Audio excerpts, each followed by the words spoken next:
अभी हमने जाना कि यूनिसेलुलर एंड मल्टीसेलुलर ऑर्गेनेल्स क्या होते हैं, ऑर्गेनिजम्स क्या होते हैं। अब हम जानते हैं कि टाइप्स ऑफ सेल्स कितने होते हैं। दो तरीके के सेल होते हैं, एक होते हैं प्रोकैरियोट्स, एक होते हैं यूकेरियोट्स। प्रोकैरियोटिक सेल कौन सा सेल होते हैं? प्रो मतलब प्रीमिटिव, जो भी बहुत पुराने सेल्स हैं, जो ज़्यादातर सिंगल सेलुलर होते हैं, यूनिसेलुलर, मोस्ट ऑफ यूनिसेलुलर ही होते हैं। और उनके जो ये सेल वॉल या सेल मेम्ब्रेन आप देख रहे हैं वो नहीं बहुत ज़्यादा वेल डिफाइन नहीं होता। जो सेल ऑर्गेनेल्स होते हैं अंदर सेल के, वो मेम्ब्रेन बाउंडेड नहीं होते। जो न्यूक्लियस होता है वो एब्सेंट होता है, सिर्फ एक न्यूक्लियाइड पड़ी होती है, एक फॉल्स न्यूक्लियस कह सकते हैं उसको, वो रहती है। जो क्रोमोसोम होता है वो एब्सेंट होता है, सिर्फ क्रोमेटिन मटेरियल पड़ा होता है, एक न्यूक्लिक एसिड होता है वो एक तरीके का, एक थ्रेड टाइप स्ट्रक्चर यूं ही रैंडमली सेल के अंदर कहीं पे भी पड़ा होता है। और जब वो डिवीज़न करते हैं, 1 से 2 बनते हैं, तो ज़्यादातर एसेक्सुअली डिवाइड होते हैं। एसेक्सुअल डिवीज़न होता है फिजन या फ्यूजन के द्वारा। और वहीं अगर हम यूकैरियोट्स की बात करें तो यूकैरियोट्स जो होते हैं वो एडवांस सेल्स होते हैं। उनके जो cell wall and cell membrane होते हैं वेल डिफाइंड होते हैं। उसके सेल ऑर्गेनल मेम्ब्रेन बाउंडेड रहते हैं, न्यूक्लियस प्रेजेंट रहता है, क्रोमेटिन मटेरियल बहुत अच्छे से क्रोमोसोम्स न्यूक्लियस के अंदर रहता है। वो जब डिवाइड करते हैं तो माइटोसिस या मियोसिस एक प्रोसेस होता है, उसके थ्रू डिवाइड करते हैं। जब ये न्यूक्लियस के अंदर क्रोमोसोम्स रहते हैं सेल डिवीज़न से पहले, वो ऐसी गुच्छे के फॉर्म में रहते हैं, थ्रेड के फॉर्म में। जब डिवाइड होना मियोसिस मियोसिस प्रोसेस स्टार्ट होता है तो वो अलग अलग पोल्स की तरफ पेयर्स में बढ़ जाते हैं और फिर डिवीजन होता है। तो एडवांस रिप्रोडक्शन होता है इसमें। ये ज़्यादातर जो होते हैं मल्टी सेलुलर होते हैं, कुछ यूनिसेलुलर भी होते हैं।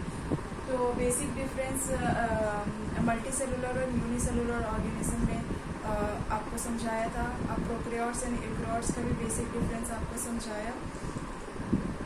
अब हम बात करते हैं difference between plant and animal cells, जो कि हमने इसमें फिगर बना रखा है। बेसिक डिफरेंसेस पे आज हम बात करेंगे। बेसिक डिफरेंसेस क्या है? जो ये प्लांट सेल है इसमें एक मोटा मोटा आपको बाउंड्री दिख रहा होगा, जिसे सेल वॉल कहते हैं। ये सेलुलोज से बना होता है, जो कि एनिमल सेल में ये एब्सेंट होता है। इसमें क्यों प्रेजेंट है, इसमें क्यों एब्सेंट है? क्योंकि हमारी बॉडी, एनिमल की बॉडी गॉड गिफ्टेड ऐसी है कि वो बाहर का जो एटमॉस्फेरिक प्रेशर है, एटमॉस्फेयर में जो भी चेंजेस हो रहे हैं, वो बहुत अच्छे से कोप अप नहीं कर पाता, बहुत ज़्यादा फाइट नहीं कर पाता, उसको रफ नहीं बनाया है। लेकिन एनिमल्स, चाहे धूप हो, छाँव हो, गर्मी हो, बरसात हो, वो बाहर जंगल में ऐसे खड़े हैं, उनको प्रोटेक्शन की ज़्यादा ज़रूरत है। हम तो घरों में रह के अपने आप को प्रोटेक्ट कर लेते हैं, एनिमल्स कहीं हाइबरनेट कर जाते हैं, छुप जाते हैं या कहीं पे शेल्टर ले लेते हैं। लेकिन एनिमल्स को जहाँ प्लांट्स जहाँ पे उगे वहीं पे उनको रहना है। तो इसलिए इनकी बॉडी को टफ बनाने के लिए एक सेल वॉल बनाई गई। सेल वॉल जो होता है एटमॉस्फेरिक जो भी चेंजेस होते हैं उसको बैलेंस करता है, मेंटेन करता है, और सेल को पूरे प्लांट को सपोर्ट करता है स्ट्रेट खड़े रहने में, स्ट्रेंथनिंग करने। तो आपको समझ रहा है कि इसमें सेल वॉल क्यों है और इसमें क्यों नहीं है।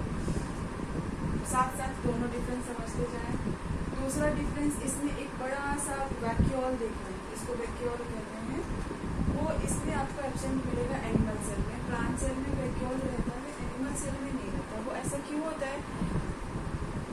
क्योंकि प्लांट की 50 से 60% जो बॉडी होती है वो इसी से बनी होती है। प्लांट जो रूट से पानी खींचता है, ऊपर पूरे लीव्स तक जाना होता है उसको, जो भी फोटोसिंथेसिस हो रहा है, जो खाना बन रहा है, उसको फिर पूरे बॉडी, प्लांट की बॉडी तक पहुंचाना है। तो मेनली जो स्टोरेज और ट्रांसपोर्टेशन वाला काम होता है ना, तो इसी वैक्यूल के थ्रू होता है, इसी से आना जाना होता है। एडवांस आप पढ़ेंगे इसका भी फर्दर डिविजन से वैक्यूल के अंदर क्या क्या होता है, कैसे फंक्शन करता है। तो बेसिकली इसलिए इसके अंदर वैक्यूल होता है। एनिमल बहुत सारे होते हैं। इसमें large and central single bracket आपको मिलेगा, इसमें बहुत सारे मिलेंगे छोटे छोटे जो कि नॉन फंक्शनल होते हैं, इसमें इनका काम नहीं, एनिमल सेल में इसका काम नहीं। ठीक है, थर्ड डिफरेंस आप जो ये जो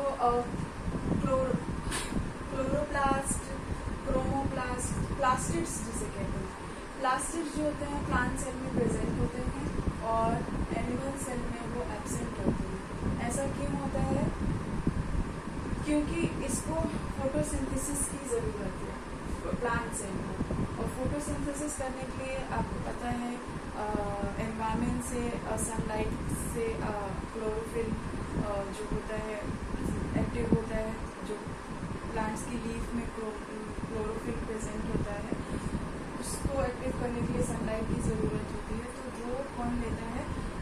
प्लांट की बॉडी, प्लांट सेल लेती है। एनिमल सेल क्योंकि हेटेरोट्रॉपिक है, दूसरे ऑर्गेनिल्स पे डिपेंड करता है अपने फूड के लिए, खुद फोटोसिंथेसिस नहीं करता, अलग एनवायरनमेंट से खाना लेके खाता है, तो इसलिए इनके पास प्लास्टिड्स होते हैं और हमारे पास एब्सेंट होती है एनिमल सेल्स। उसके अलावा जो होता है सेंट्रोसोम्स इसके अंदर नहीं होते हैं, प्लांट सेल्स के अंदर। एनिमल सेल्स के अंदर जो होते हैं सेंट्रोसोम्स होते हैं। प्लांट सेल के अंदर जो होता है लाइसोसोम्स भी नहीं होते हैं, लेकिन लाइसोसोम्स जो होते हैं हमारे एनिमल सेल्स में होते हैं। लाइसोसोम्स का क्या फंक्शन होता है? जो भी फॉरेन पार्टिकल फॉरेन बॉडी से आ रहा है उसको किल करना, या अगर वो सेल खराब हो गया है तो उस लाइसोसोम्स क्या करते हैं, बस्ट हो जाते हैं और उनके अंदर जो एसिड्स यानी प्रोटीन्स प्रेजेंट होते हैं वो खुद को खा लेते हैं। तो लाइसोसोम्स को सुसाइडल बैग्स भी कहते हैं, तो इसलिए इसमें प्रेजेंट नहीं होता। और एनिमल सेल में उसकी ज़रूरत होती है क्योंकि हम प्रोन होते हैं इन्फेक्शंस के, हमें बहुत सारी बीमारियां होती हैं, उससे लड़ने के लिए कुछ चाहिए, तो गॉड ने हमें डिफेंस मैकेनिज्म दिया है लाइसोसोम्स के फॉर्म में, जो कि प्लांट सेल में एब्सेंट होता है। तीसरी लास्ट सेंट्रियोल या सेंट्रोसोम्स, मैंने बोला कि इसमें जो होते हैं प्रेजेंट होते हैं और इसमें जो होते हैं एब्सेंट होते हैं प्लांट सेल में।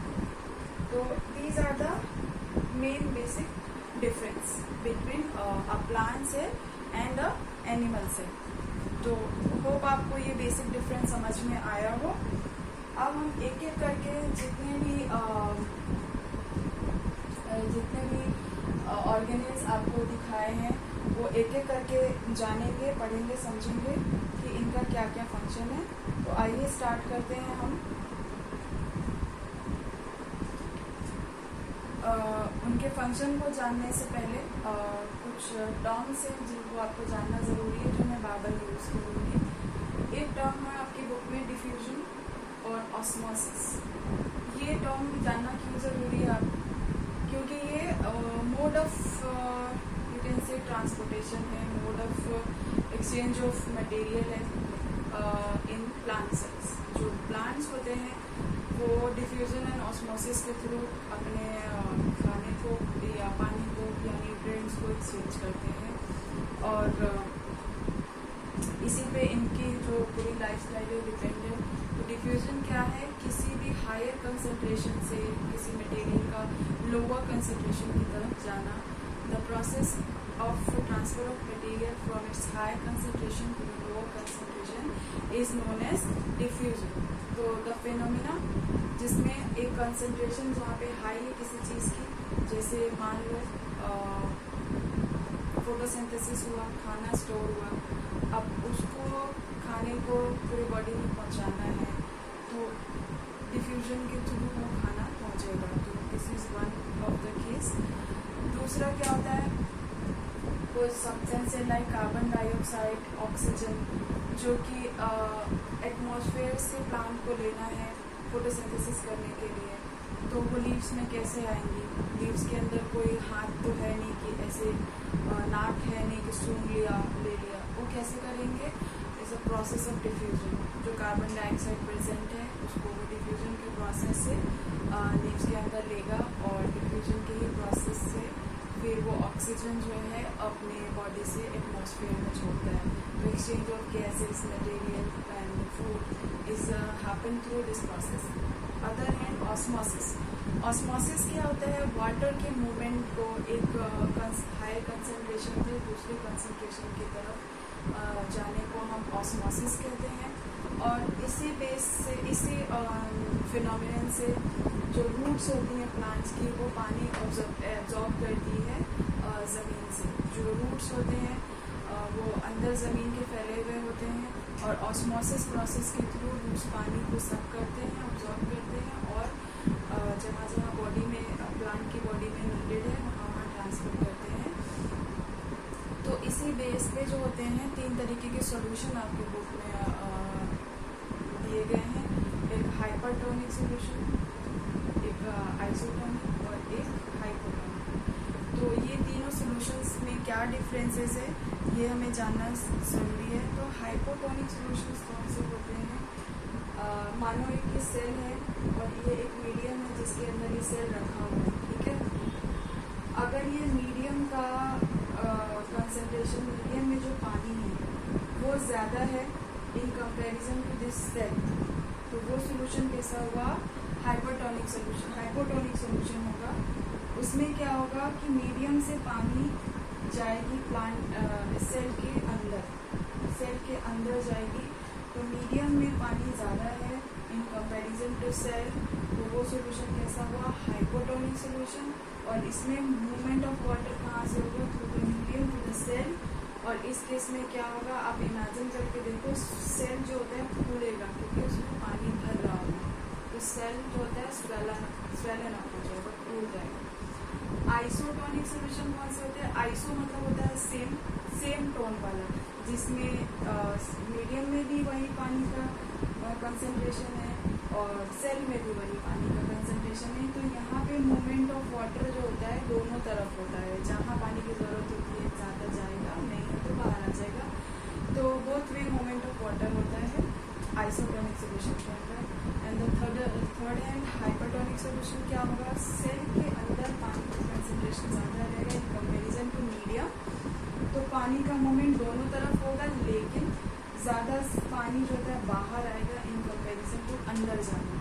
तो इसमें क्या होगा? समटाइम्स श्रिंक्स एंड समटाइम्स जो जैसा है वैसे ही रहेगा। तो hypertonic, hypotonic and isotonic solution समझ में आया होगा आपको। ऑस्मोसिस एंड डिफ्यूजन समझ में आएगा जो मेनली प्लांट के अंदर होता है। अब हम बात कर सकते हैं इन सारे कंपोनेंट्स के बारे में, ऑर्गेनेल्स के बारे में एक एक करके। सबसे पहले हम प्लांट सेल के सेल वॉल के बारे में बात करते हैं, ठीक है। प्लांट सेल का सेल वॉल क्या होता है? सेल वॉल जो होता है एक रिजिड एंड टफ स्ट्रक्चर होता है प्लांट बॉडी के अंदर, और ये बना हुआ होता है ज़्यादा से ज़्यादा सेलुलोज का बना हुआ होता है, ठीक है। इसका फंक्शन क्या होता है? जितने भी बाहर एटमॉस्फेरिक जो प्रेशर है उसको झेलना, जैसे फंगाई है, बैक्टीरिया है, या कोई भी प्लांट बॉडी है, उसको एक्सटर्नल मीडिया से विदाउट सेल को नुकसान हुए बचाना, ये हमारा सेल वॉल का काम है। ऑस्मोसिस एंड डिफ्यूजन में हेल्प करना, ये भी सेल वॉल का काम है, ठीक है। अब दूसरी चीज़ हम पढ़ेंगे न्यूक्लियस के बारे में। न्यूक्लियस जो होता है क्या होता है? It's a made up of mainly proteins. ये हमारे बॉडी का कंट्रोल पार्ट है, बॉडी का कह लो, सेल का जो होता है कंट्रोल मैकेनिज्म है, ब्रेन ऑफ द सेल भी कह सकते हैं। क्यों कहते हैं? क्योंकि सेल के अंदर जितने भी फंक्शन होता है उसको कौन रेगुलेट करता है? हमारा न्यूक्लियस रेगुलेट करता है। ये एक डबल मेम्ब्रेन स्ट्रक्चर होता है, ठीक है। 2 मेम्ब्रेन्स होते हैं और वो मेम्ब्रेन जो होता है सेमी परमिएबल होता है। इस मेम्ब्रेन के थ्रू मटेरियल का एक्सचेंज साइटोप्लाज्म से न्यूक्लियस के अंदर होता है, ठीक है। तो न्यूक्लियस समझ गए आप क्या है? कंट्रोल मैकेनिज्म है, ब्रेन ऑफ द सेल है, सेल के सारे फंक्शन को यही रेगुलेट करता है। ये पोरस होता है, इसीलिए एक्सचेंज ऑफ मटेरियल होता है in cytoplasm to the nucleus. और क्या होता है, इसके अंदर जो होता है क्रोमोसोम्स रहते हैं। ये जो आपको अंदर थ्रेड लाइक होता है, अब मैं इतना स्पेसिफाई करके नहीं दिखा सकती। क्रोमोसोम्स होते हैं जो रहते हैं। क्रोमोसोम्स क्या होता है, हमारे फादर एंड मदर से जो भी हमारी इनहेरिटेंस प्रॉपर्टी होती है उसको स्टोर करके रखते हैं, उसको मैसेज को कोड डिकोड करके रखते हैं। जब सेल डिवीज़न होता है तो ये क्रोमोसोम्स के फॉर्म में आके जो डीऑक्सीराइबोन्यूक्लिक एसिड होता है, डीएनए हमारी बॉडी का, वो इसी पे होता है। और क्रोमोसोम की एक सेगमेंट की अगर हम बात करें, सिर्फ एक सेगमेंट की, तो उसको हम क्या बोलते हैं,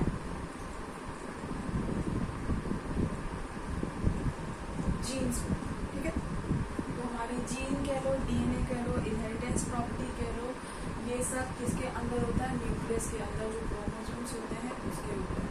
क्रोमोसोम्स के काम जो बता दिया, इनहेरिटेंस को हमारे संभालना, हमारी इनहेरिटेंस प्रॉपर्टी को स्टोर करना डीएनए के फॉर्म में, डीऑक्सीराइबोन्यूक्लिक एसिड के फॉर्म में। और एक जो सेगमेंट ऑफ क्रोमोसोम होता है वो हमारी जीन कहलाती है। ठीक है, और ये कब डिवाइड होता है, जब हमारी सेल डिवीजन होती है in the process of mitosis या मेयोसिस। ये डिवाइड करता है, एक सेल से 2 बनाना है या 2 से 4 बनाना है, ये सब का फंक्शन कौन करता है, न्यूक्लियस। अब होती है न्यूक्लियोइड। न्यूक्लियोइड क्या होता है, देखो इसमें हमारे प्लांट के बॉडी के अंदर भी न्यूक्लियस है, न्यूक्लियोइड है। न्यूक्लियोइड ये है, ठीक है, ये जो सेल न्यूक्लियस के अंदर एक छोटा सा स्ट्रक्चर है वो है न्यूक्लियोइड। ये प्लांट और एनिमल दोनों बॉडी में है। ठीक है, ये न्यूक्लिक एसिड से बना होता है। और जो यूनिसेलुलर ऑर्गेनिज्म होते हैं उसमें पुअरली डिफाइंड होता है। ठीक है, और ये हमारे अंदर जो मल्टीसेलुलर है उसमें वो अच्छे से डिफाइंड होता है, मैच्योर होता है।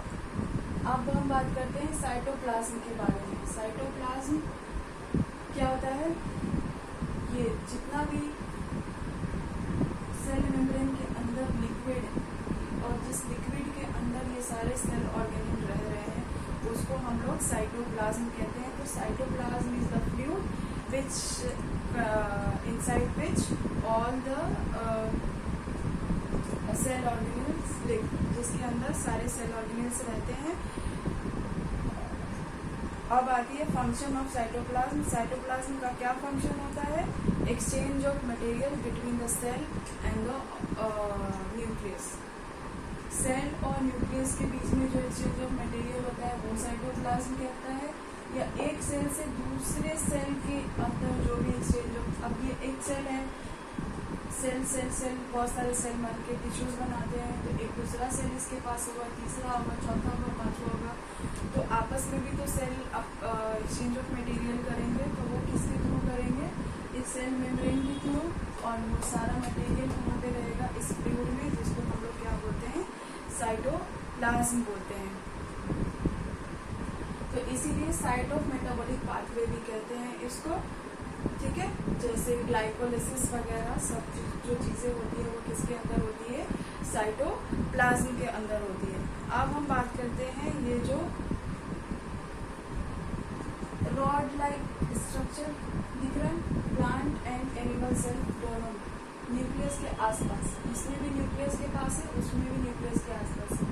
न्यूक्लियस के आसपास ये जो रॉड लाइक, सैक लाइक, थैले जैसी स्ट्रक्चर आपको दिखाई दे रही है, ये जो स्ट्रक्चर्स होती हैं वो क्या होती है, एंडोप्लाज्मिक रेटिकुलम। एंडोप्लाज्मिक रेटिकुलम क्या होता है, large network of membrane bounded tube like sheet होती है। ये लॉन्ग ट्यूब की तरह दिखाई देती है, जिसको बैग्स या वेसिकल्स कह सकते हैं। ये सिमिलर स्ट्रक्चर होता है प्लाज्मा मेम्ब्रेन की तरह। जो हमारी ये प्लाज्मा मेम्ब्रेन, ये सेल मेम्ब्रेन है, ये प्लांट सेल के अंदर भी होती है, सेल वॉल के अंदर सेल मेम्ब्रेन होती है। ठीक है, इसी की तरह मोर और लेस दिखता है कौन, हमारा एंडोप्लाज्मिक रेटिकुलम। और ये किस चीज से बने होते हैं एंडोप्लाज्मिक रेटिकुलम, ये हमारे बने होते हैं लिपिड्स एंड प्रोटीन से बने। ठीक है, इनकी बनावट और स्ट्रक्चर पे दो तरीके का एंडोप्लाज्मिक रेटिकुलम होता है, एक होता है रफ, एक होता है स्मूथ। रफ एंडोप्लाज्मिक रेटिकुलम और स्मूथ एंडोप्लाज्मिक रेटिकुलम अलग अलग क्यों होते हैं? क्योंकि इनके फंक्शंस अलग अलग होते हैं। जो रफ एंडोप्लाज्मिक रेटिकुलम आप डायग्राम में आपके बुक में देखेंगे, उस पर डॉट डॉट डॉट स्ट्रक्चर्स बने होते हैं। वो जो रफ स्ट्रक्चर होता है वो होता है राइबोसोम्स, ठीक है। तो due to the presence of ribosome on its body, this endoplasmic reticulum is known as rough endoplasmic reticulum and this endoplasmic reticulum is known as smooth endoplasmic reticulum. तो rough endoplasmic reticulum को जब आप microscope के अंदर देखेंगे तो आपको उसमें राइबोसोम्स अटैच नजर आएंगे। वो हमारे राइबोसोम जो होता है अलग अलग सेल बॉडी को फंक्शन करता है, प्रोटीन से बना हुआ होता है और वो सेवरल जो हमारी बॉडी के फंक्शंस है उसको अंजाम देते हैं। स्मूथ एंडोप्लाज्मिक रेटिकुलम जो होता है वो क्या होता है? मेनली प्रोटीन्स होते हैं राइबोसोम्स। ये जो होता है लिपिड से बना होता है, जो हमारा फैट या ऑयल है वो सब स्टोरेज कहाँ पे होता है? स्मूथ एंडोप्लाज्मिक रेटिकुलम में होता है। तो smooth endoplasmic reticulum help in the manufacture of fat molecules, lipids and उसी का एक्सचेंज जो होता है स्मूथ एंडोप्लाज्मिक रेटिकुलम पे होता है।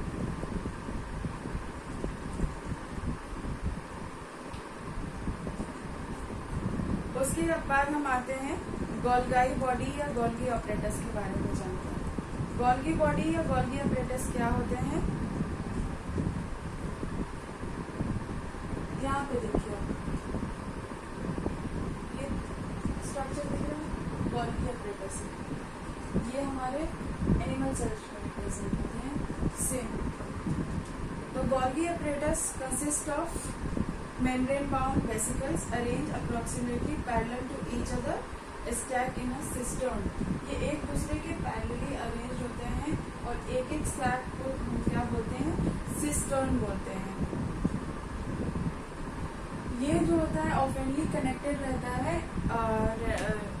एंडोप्लाज्मिक रेटिकुलम से, और ये जो होता है हमारा कॉम्प्लेक्स जो होता है सेलुलर मेम्ब्रेन सिस्टम को भी बनाता है। फंक्शन क्या होता है गोल्गी बॉडी का? Is the material synthesis near the endoplasmic reticulum is packed and dispatched to the various target inside and outside the Golgi body. जो भी मटेरियल हमारा एंडोप्लाज्मिक रेटिकुलम सिंथेसिस कर रहा है, बना रहा है, उसका ट्रांसपोर्ट इनसाइड या आउटसाइड ऑफ द सेल कौन कर रहा है? हमारा गोल्गी ऑपरेटस कर रहा है, ठीक है। तो गोल्गी ऑपरेटस को हम लोग ट्रांसपोर्ट मैकेनिज्म भी कह सकते हैं या ट्रांसपोर्ट हाउस भी कह सकते हैं। The function is to include और store and fortification of the packaging of the product in a vesicles made by the endoplasmic reticulum in the form of complex sugars or simple sugars is done by the Golgi apparatus, ठीक है। और it also Golgi body is also involved in the formation of lysosomes। जो lysosomes मैंने बताए थे suicide type of the cell, इसके functions में भी हेल्प करता है कौन? हमारा Golgi apparatus या Golgi body। It helps the cell to keep clean by digesting the foreign material। अब हम लाइसोसोम्स के बारे में बात करते हैं। लाइसोसोम्स ये वाला, ये क्या करता है? This help to digest the foreign material inside the body as well as worn out cell organism. Worn out मतलब जो सेल अब काम के नहीं रहे हैं, जो डेड हो गए हैं हमारी बॉडी की किसी वजह से, किसी इन्फेक्शन की वजह से या मोर फंक्शनिंग की वजह से, तो उसको भी खा लेना, खुद की सेल्स को खा लेना, वो काम कौन करता है? लाइसोसोम करता है। तो इसको हम वेस्ट डिस्पोजेबल सिस्टम की तरह भी जान सकते हैं। लाइसोसोम जो होता है मेम्ब्रेन बाउंडेड स्ट्रक्चर होता है। जो लाइसोसोम भी कैसा होता है? हमारा मेम्ब्रेन बाउंडेड होता है। इसको हम डाइजेस्टिव बैग भी कहते हैं या सुसाइड बैग भी कहते हैं, ठीक है। इसके अंदर डाइजेस्टिव ऑर्गेनिजम्स होते हैं, एंजाइम्स होते हैं सॉरी, जो हमारा रफ एंडोप्लाज्मिक रेटिकुलम बनाता है, उसको भी ये क्या कर सकते हैं, ब्रेक डाउन कर सकते हैं, तोड़ सकते हैं। इनके पास इतनी पावर है कि अगर कोई डाइजेस्टिव एंजाइम में रफ एंडोप्लाज्मिक रेटिकुलम में बन रहा है तो उसको भी ब्रेक डाउन करने की कैपेबिलिटी कौन रखता है, लाइसोसोम्स रखते हैं। During the disturbance in the cell metabolism such as when the cell get damaged, lysosome may burst and enzyme released। जब बस्ट करते हैं तो वो एक एंजाइम रिलीज करते हैं और वही एंजाइम क्या करता है, हमारे उस सेल्स को डाइजेस्ट कर जाता है। तो आपको समझ में आया कि ये कैसे सुसाइड ब्रेक की तरह फंक्शन करता है। अब हम माइटोकॉन्ड्रिया के बारे में पढ़ते हैं। ये जो पिंक स्ट्रक्चर्स हैं ये है माइटोकॉन्ड्रिया। ये हमारे प्लांट बॉडी और एनिमल बॉडी दोनों में होते हैं माइटोकॉन्ड्रिया। ये डबल मेम्ब्रेन होता है, ऊपर से पोरस और अंदर से फोल्डेड। डबल मेम्ब्रेनस स्ट्रक्चर है। इसको powerhouse of the cell भी कहते हैं। क्यों कहते हैं? क्योंकि जो एंजाइम की सिंथेसिस होती है in the form of ATP, एपिकोस के फॉर्म में, वो कौन करता है, हमारा माइटोकॉन्ड्रिया करता है। तो एडिनोसिन ट्राइफॉस्फेट जो बनाता है एटीपी, वो केमिकल कौन बनाता है, माइटोकॉन्ड्रिया बनाती है। और यही वो एनर्जी का फॉर्म है जो हमारी पूरी बॉडी में चाहिए होता है जब हम डिफरेंट बॉडी मैकेनिज्म करते हैं। तो एटीपी के फॉर्म में माइटोकॉन्ड्रिया उसको स्टोर करके रखते हैं और जहाँ भी हमें बॉडी में एनर्जी की ज़रूरत होती है वो कौन भेजता है, माइटोकॉन्ड्रिया भेजता है। तो इसीलिए हम इसको powerhouse of the cell भी कहते हैं। Energy of the body needed provided by this mitochondria. And और क्या इसका फंक्शन होता है, एनर्जी स्टोरेज का। इसकी अपनी डीएनए होती है और इसके अपने राइबोसोम्स होते हैं। अभी बताया राइबोसोम्स जो होते हैं वो प्रोटीन्स के बने होते हैं, और इसकी अपनी डीएनए और अपनी राइबोसोम्स होती है। Therefore mitochondria are also make some of their own proteins. इसको जो अगर प्रोटीन की ज़रूरत है, एनर्जी की ज़रूरत है, तो ये अपनी प्रोटीन खुद बना लेते हैं। इनके पास अपना राइबोसोम और अपना डीएनए भी होता है। अब प्लास्टिड्स के बारे में बात करते हैं। जो मैंने बोला था कि प्लांट सेल के अंदर होता है, एनिमल सेल के अंदर नहीं होता। तो प्लास्टिड्स क्या होते हैं, प्लास्टिड्स प्रेजेंट होते हैं ओनली प्लांट सेल में, और ये 3 तरीके के होते हैं, क्रोमोप्लास्ट, क्लोरोप्लास्ट एंड ल्यूकोप्लास्ट। 3 तरीके की प्लास्टिड होती हैं only present in plant cell. Chromoplast जो होते हैं, क्लोरोप्लास्ट, वो ग्रीन कलर के पिगमेंट्स को स्टोर करते हैं, जो क्लोरोफिल कहलाता है, जो कि फोटोसिंथेसिस में हेल्प करते हैं। क्रोमोप्लास्ट होता है जो अदर कलर के पिगमेंट्स जो होते हैं उसको स्टोर करता है। और जो हमारा ल्यूकोप्लास्ट होता है वो जितने भी वाइट या कह लो ट्रांसपेरेंट सब्सटेंस होते हैं, लाइक लिपिड, फैट, ब्रिटिश होते हैं थोड़े से, उसको स्टोर जो करता है वो कौन करता है, ल्यूकोप्लास्ट करता है। तो there are 3 types of plastid. Colour plastid are chromoplast and green plastids are, जिसमें क्लोरोफिल होता है, वो क्लोरोप्लास्ट। एंड वाइट या कलरलेस प्लास्टिड्स को हम क्या कहते हैं, ल्यूकोप्लास्ट।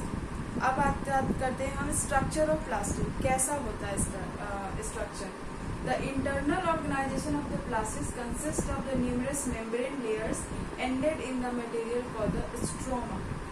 जो इंटरनल स्ट्रक्चर होता है ना, ये जितने भी